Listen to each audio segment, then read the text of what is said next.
This is Dr. David Pomeroy, your host on ADHD Focus. I wanted to remind you that the show is not intended to be a recommendation for diagnosis or treatment of any condition for any specific person. Please consult your mental health professional or doctor managing your ADHD or mental health issues about any diagnosis or treatment-related information that you hear on the show. Refer your ADHD provider to the show if he or she would like more information. Thank you. Today, my guest is Theresa Maitland, who I spoke with a few weeks ago, and check out our previous podcast for the initial part of our discussion. And today we're going to be going over briefly summaries of what we talked about last time, as well as some continuation of those subjects. Dr. Maitland has been doing coaching for particularly college students, but others also, in her 47 years of experience. And she has written 2 books along with Patricia Quinn, a developmental pediatrician. The first is for parents ready for takeoff, preparing your teen for college, and one for teens, On Your Own, College Readiness Guide for teens with ADHD and learning disorders. She's also written a number of articles in Attitude magazine. Dr. Maitland, welcome to the program again. Well, welcome. Thanks for inviting me back.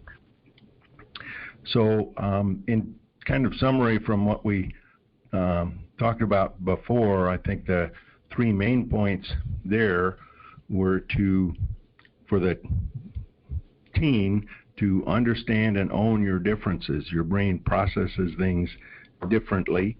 It's not bad, it's not defective, it's just different from others. And looking to develop the strategies and the skills that work for you with whatever your differences are. Another is to choose well in terms of college, or if it's a vocational program, or starting out a community college and getting some ideas on career direction. Any of those things, make good choices that would support your brain differences. And the third is to advocate for yourself. Colleges offer great support systems to help you, and there's no shame or discredit to you to at least talk with the staff before or as soon as you get to college so that you understand what they can offer. Dr. Maitland, are there others that we talked about, or any comments about those 3?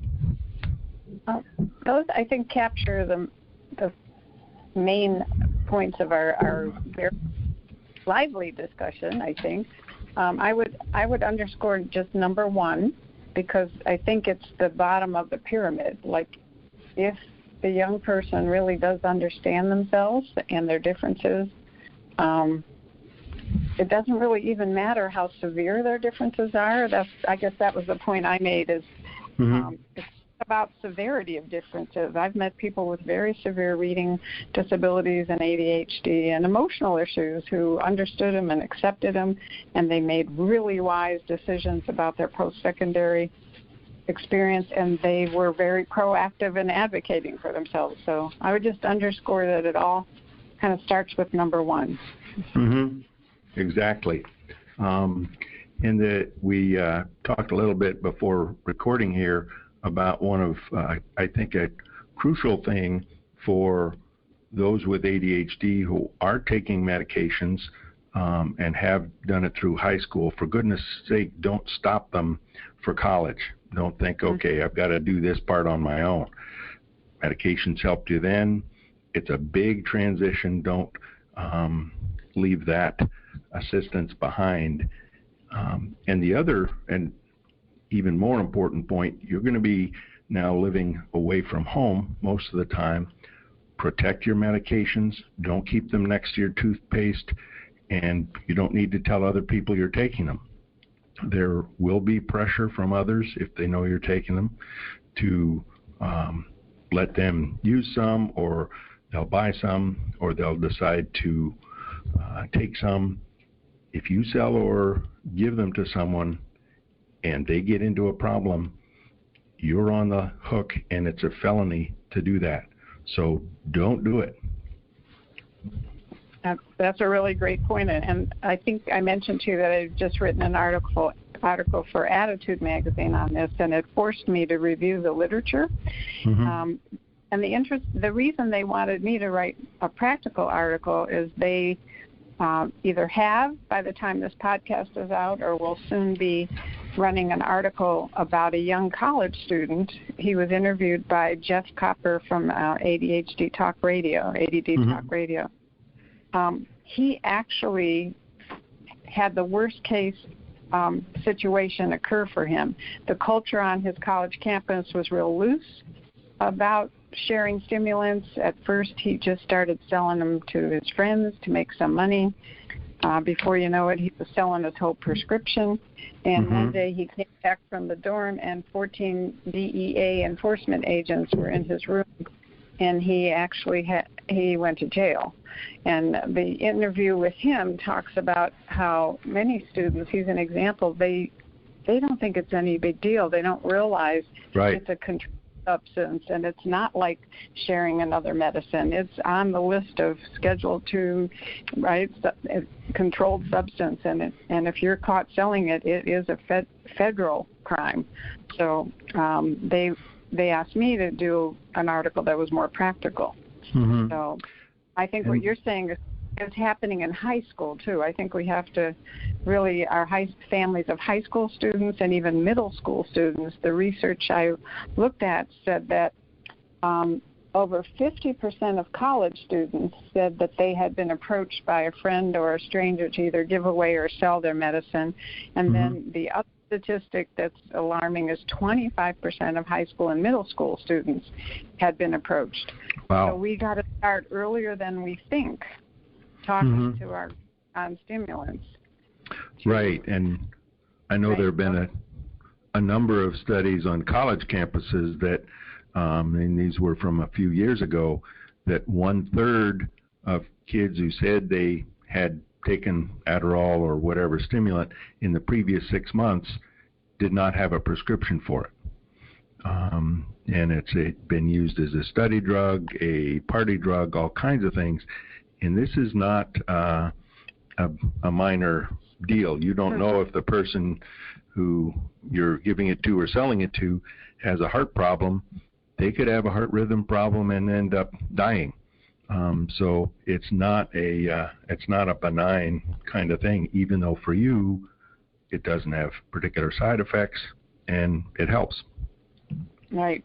That can be the confusing thing. And I think the younger that people, like in your role and families, really just reinforce to young people that this is critical. It does help you. We don't want to discontinue it in high school, but on the same hand, we have to make sure that you know how to protect it, be discreet about it, because the other part of the research that was alarming to me is that almost 2/3 of the people who don't have ADHD on college campuses who are getting the medicine, mm-hmm. they got it from a person with ADD who has a prescription. So unfortunately, our young people with the prescriptions are the source, and it starts with this not understanding that casual feeling like, oh, my friend is okay. Well, it's not okay. And like you said, it's really good for you, but it could be really harmful, not to mention you're the one who could get in big trouble. Mm-hmm. Well, moving to some of the other things in terms of high school and then on into college, vocational school, whatever the next step is, I think it's very easy for teachers and parents and sometimes students themselves to focus on grades and use grades as the measure of how well am I doing, that's my success measure. And I think that's selling short other talents that the person may have, whether it's playing the saxophone or robotics or really good in sports. And those also make a difference in terms of what colleges look at, but also life enjoyment. High school isn't just about learning history or how to write an essay. Right. I think as you're talking, what I'm thinking about is oftentimes if schools may not understand what's underneath the grade. Like somebody may be getting a really good grade, but it's because their parents are doing all the structuring and all the time management. Right. Right? Or sometimes we do meet really gifted people with ADHD who can get that A by doing it at midnight.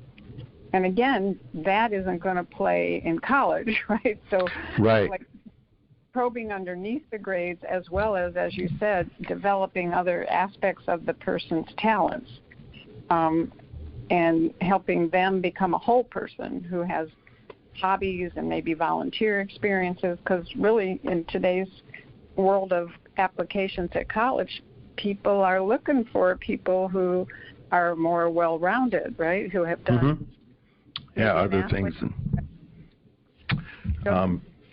I've seen kids who, yes, they're getting A's and B's, but they're up till 1 o'clock most nights finishing the work, doing the work, and they're determined to get it done, but they're sacrificing by not getting good sleep.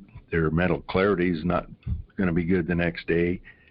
And the double whammy is if you're taking medications for ADHD, they need to kind of finish their effect at 9 or 10 so you can get to sleep.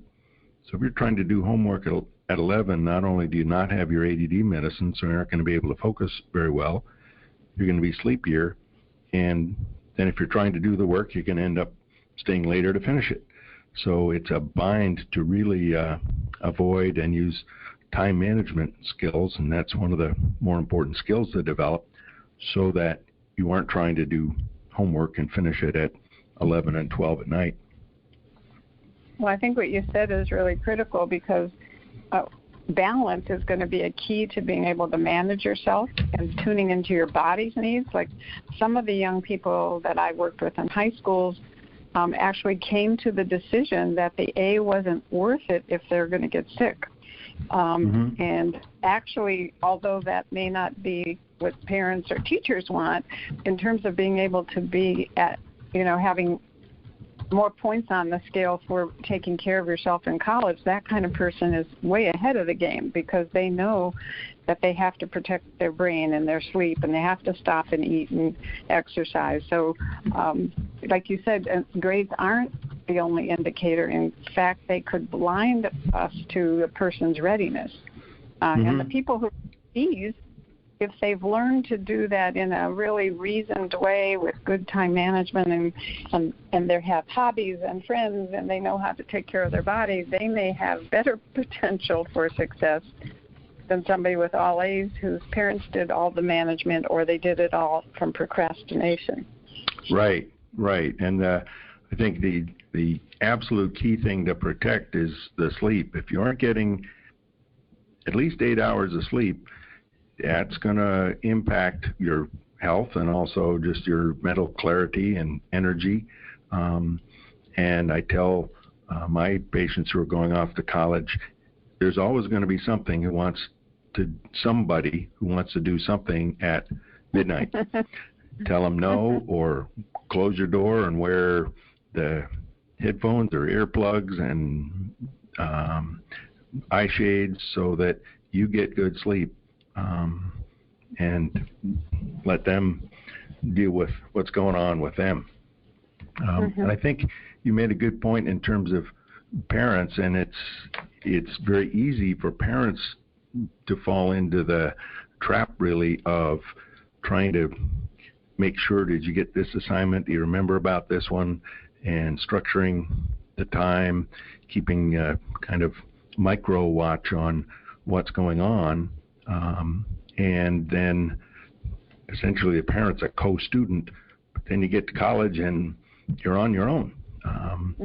So parents need to take a coach role and not be one of the players. Well, that's that's a key. I think that coach metaphor is excellent because you always think about, like, the sports model of coaching. The coach plays a really critical role before the game, right? Supervising the training, holding people accountable, and then after the game, right? And during the game, they're there, but they never go in the game, right?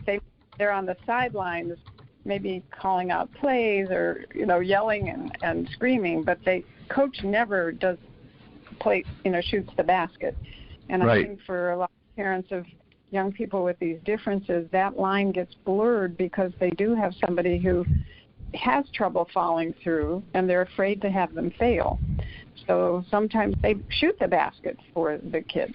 They write the paper, or they force the issue. And although that may, again, going back to the grades, that might get somebody the grades, it's dangerous for the future because they're not learning all those important planning skills and time management skills that the parent probably has. But it's hard for I've not been a parent, and I've had an opportunity more recently with a relative who I'm now taking a parenting role with, who has a long history of learning and attention problems. And I see how hard it is when you have somebody who really is distractible and they mean well and they're disorganized. It's so easy to do it for them, but it's like giving them the fish instead of teaching them to fish. Right.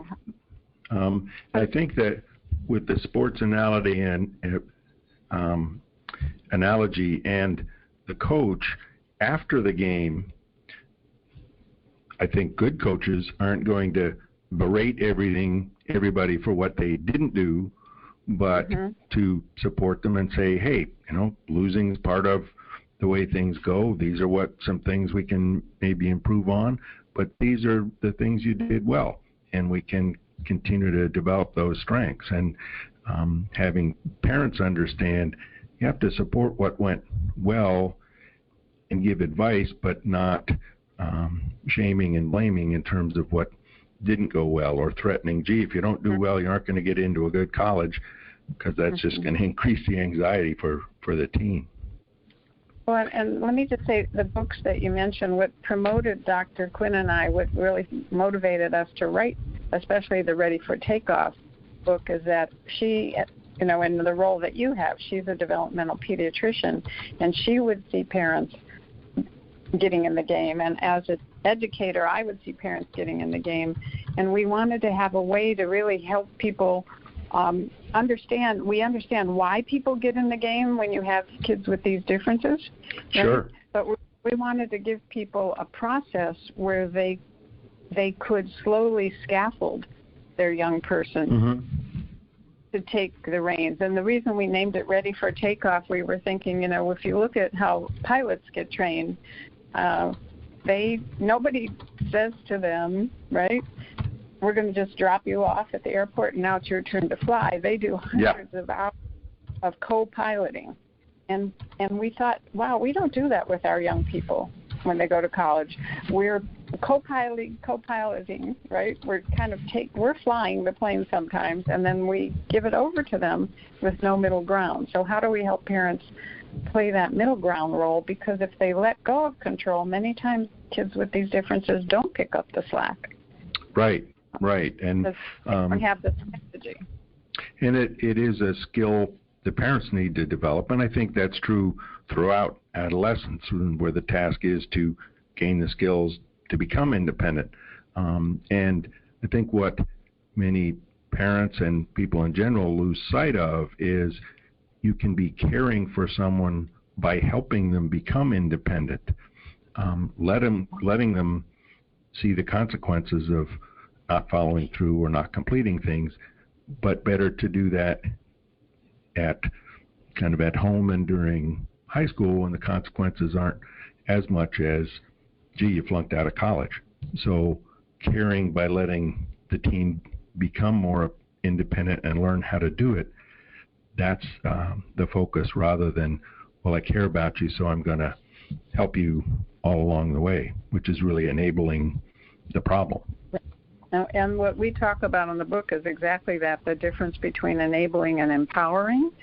And let me just share, I interviewed I coached probably thousands of students, but I took it in a very deliberate fashion. I interviewed about 100 students to find out what their transition experience was and what they wished they would have done and what advice they would give. And what motivated me again to have this become my career, right, and help parents and young people get ready is almost every student said they wished their parents would have let them fail.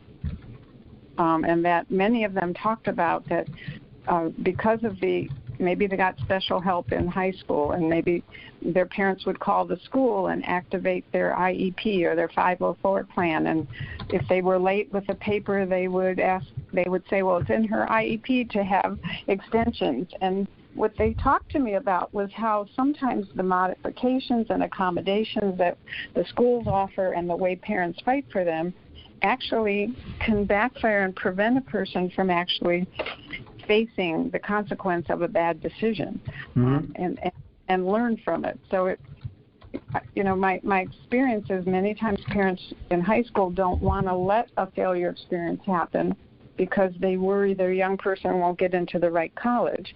But what they don't understand is if they get into the right college because of all the structures the parents and the teachers are doing, we're doing them a great service.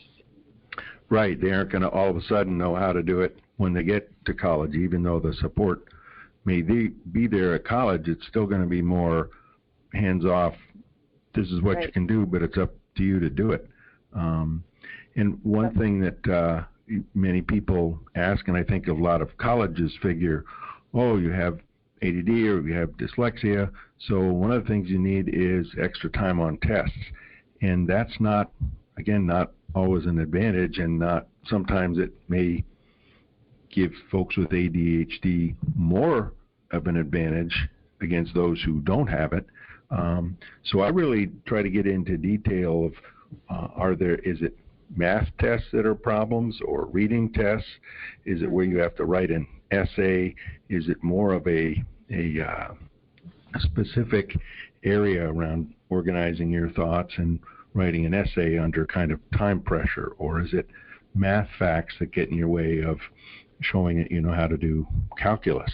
So if you need a calculator so you don't get mixed up just on the multiplication part, and then you can demonstrate you can understand the calculus part, fine, have the calculator, but you may not need the extra time. So really sorting that out is important. I do want to get to, go ahead. No, go. It's good. I wanted to get to, and you touched on the student's perspective of what helps or what worked against them during high school. How about parents' perspective in terms of how they can approach it in the best way? Well, what's coming to me is an example of, in the interviewing of these students, I met students whose parents actually deliberately started coaching their young person, maybe starting in middle school. Like, for example, if we take an example of how can a young person learn what their disability is and learn how to advocate for themselves. I feature a young girl in the book whose mother was a special education teacher, and starting in middle school, whenever there was an IEP meeting, she started making her daughter come to those meetings. The school actually fought her on that and thought her daughter was too young, but she wanted her daughter to come at least for a part of the meeting, and to be able to talk about what's going well and what wasn't. And maybe sometimes she just listened, but she was slowly preparing her to say, you have a difference. We have these meetings every year, and we try to figure out what you need. And the girl was a very shy girl. She hated it. But what she said is then by 9th grade, her mother and she would talk before they went to the meetings, and they would decide what role the daughter might play. And the mom would coach the daughter to talk about why she felt she needed like a computer for essay, because the school wasn't giving her a computer for essay test. So the mom was coaching, just like the sports coach. Before the meeting, they would make a list of what accommodations helped you, which ones didn't, what kind of strategy work do you want people to do with you this year? And then the mom would say, which piece do you think you feel comfortable talking about? And what if people say no to you? What might you say? And, of course, it was so cool because the mom was in the background preparing her, but then she was also in the meeting so that if things got a little out of hand, she could intervene and take charge for her daughter. Right. I think that's an excellent perspective. And I guess I had assumed that in 504 meetings and IEP meetings, the student was attending along with parents and teachers. And I can see how that's a very important part, to have the student there, at least for some of it, to learn how to speak her own concerns and ask, what can you do? Or she and mother have talked about it. So to be able to say, I understand that it'd be possible for me to have a calculator, that it wouldn't be out of line for me to have access to a computer or be able to have someone to take notes for me in class and those kinds of things, which then helps with that self-advocacy. That's great. And I think to assume that the young person is always at the meeting might not be accurate, because even if they're being invited, sometimes they're saying no and then their parents don't make them come, right? And the research on college transition does say that the people who have participated actively in their school meetings have a better transition. So, for example, this is a place where this mom, because she was perhaps a special ed teacher, knew this was a great arena to teach a whole bunch of skills. What she did that was so neat is by senior year, she told her daughter, I'm not going with you to any meetings. Now, unless there's an emergency with somebody that you can't handle, my job is going to be to coach you before everything and to help you prepare yourself, even rehearse with you what you might say, and then talk with you afterward. But she actually made a decision that she would not contact the school on the behalf of her daughter at all. So what that meant is that if there was a problem with her regular ed teacher, she would coach the girl how to deal with that. And that's where I think, again, for parents, it's sort of like we understand we can't give control. That's an example in the school, right? Would it be helpful for me to give an example with medication management of how parents could coach? Well, you share it too, because I'm sure you do this all the time, because I think that's another, there's so many specific skills where we could give an example, like how do you teach somebody to wake themselves up, right? Right, and remember your medication in the morning. And I think there's a wide variety in terms of how teens feel and think about their medication. Oh, it's just for school, or I don't like the way it makes me feel, one thing or another, and that's important for me to address with the teen. But what occurs to me in terms of talking about how parents can develop the skills to coach, many of them are kind of used to in grade school and middle school, I had to do this, and they think of needing to have to do it. They may have a lot of anxiety, understandable, about their child, but also a more general anxiety kind of issue. So looking at where do parents get some coaching on how to do it, whether it's some counseling to deal with their own emotions or coaching in terms of really the process and the steps. That's a really great point, because I think it's not natural. I mean, let me back up and say some people's personalities naturally predispose them to a coaching approach. And when I say a coaching approach, what I'm meaning is a very collaborative approach that isn't authoritarian and didactic. Like instead of saying take your medicine and you're going to take it at o'clock, it's more forming a partnership with your young person and saying, let's work together on you learning how to take your medicine. What do you think would work for you? For that to happen, it has to, the adult would have to understand why it's worth doing, right? Like you're saying, if they have their own fears about their kids skipping a dose or failing, they're going to have a very hard time collaborating and slowly letting that skill go. There's an excellent parenting program, and right now I'm blocking on the name of it, but I will have to get to you. There's actually a certified life coach has developed a parenting program for parents to teach them how to become coaches. It's called Sanity School. Yes. Her name, right? Elaine Klaus, right? Right, Elaine. right. And I did a podcast or a couple of them with her way back when I was starting it about 2 years ago. But yes, her Impact ADHD and Sanity School are excellent parent coaching programs. And sometimes, for example, I have a parent who heard a webinar that I did for Attitude, and she's asked me to coach her to help her become more of a coach, because she's by nature more authoritarian and she's more controlling and she's fearful about failure, and it's really hard for her to back off and be a partner with her son. Mm-hmm. Exactly. So I think you're right. Like, what are the prerequisites that a parent needs to move into this role? And one of them is to understand that in that role, you can actually be building the executive functioning skills of your child, that when you're telling them what to do, you're actually being their frontal lobes. When you're coaching them, by asking them questions and letting them think through solutions, you're actually giving them the chance to mobilize their own problem-solving skills, all of which will be needed in independence in college and in life. Right. So the parents value it. And as usual, we've run out of time and still have other things to talk about. So hopefully we can have another installment of this.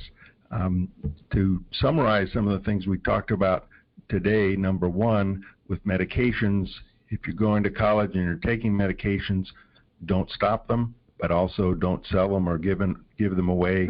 That's major potential for disaster. Grades aren't the only indicators of success in high school, and the balance of other activities are important. And learning for parents to learn the role as coach and really use the sports analogy of the coach doesn't play, but can give you advice and pointers beforehand and afterwards. My guest today has been Theresa Maitland, who has done a lot of research into coaching teens and families and has a lot of experience doing it. She's written 2 books, Ready for Takeoff, which is one for parents, and On Your Own, which is for teens, in terms of getting ready for that transition to college. And Dr. Maitland, thank you again so much for being on the show. Well, thank you, David, and I'm so glad that you exist out there as someone who's there for all the families in the Northwest. Thank you so much. Thank you. Bye-bye. Bye-bye, and thank you, audience, for your listening attention, and I look forward to bringing you more facts and information on our next show.